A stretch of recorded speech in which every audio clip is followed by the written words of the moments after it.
Curtis, thanks. One of the big money issues before the state legislature is infrastructure. How much will the state pay and for what when it comes to government building projects across Montana?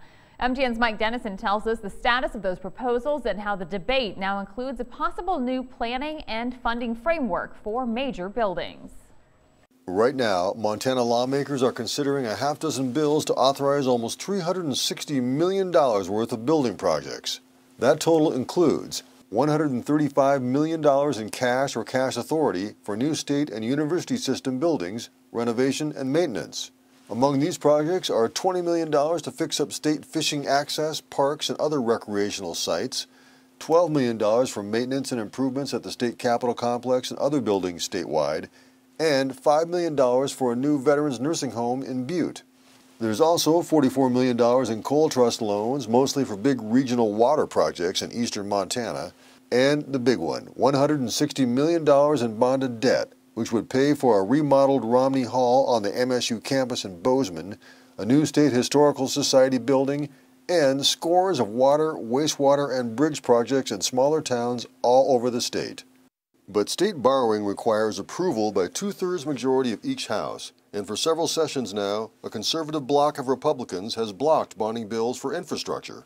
That's led some Republicans to propose a new process for deciding state building projects. After the last bonding bill failed again, I said, okay, we've got to figure out a different way to do this because it's the same old arguments. Moore is preparing a bill that would create a new fund with specific streams of revenue and financial triggers for how the state can invest in new buildings.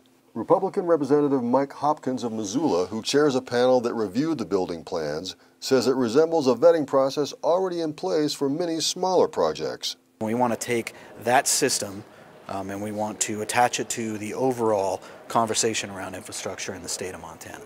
Moore also says creating this process may encourage some who've opposed bonding bills to support one this session. But I still think it'll help the comfort level even this session because this will go into effect in the next biennium. Democrats say they may support the concept, but that a bonding bill needs to pass this session. We're willing to work hand in hand to get the strategic plan done, but they got to be willing to work with us to get some of these major projects done that have been sitting and just getting more expensive every day. Republicans, however, already say they're likely to scale back Governor Steve Bullock's big bonding bill. The Historical Society building money is likely to come out and end up in a standalone bill. And the Romney Hall remodel at MSU spokesman Tracy Ellig says it's well past time to get it done and hopes that enough lawmakers agree. The state has not passed a bonding bill since 2005 for major building vertical construction. It's been 14 years. I think over time people have seen that that's an issue and it needs to be addressed.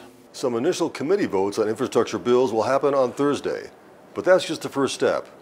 Don't be surprised if this issue comes down to the last day of the session. At the Capitol, Mike Dennison, MTN News. And you can see Mike's more detailed report on the infrastructure bills on our website, ktvh.com.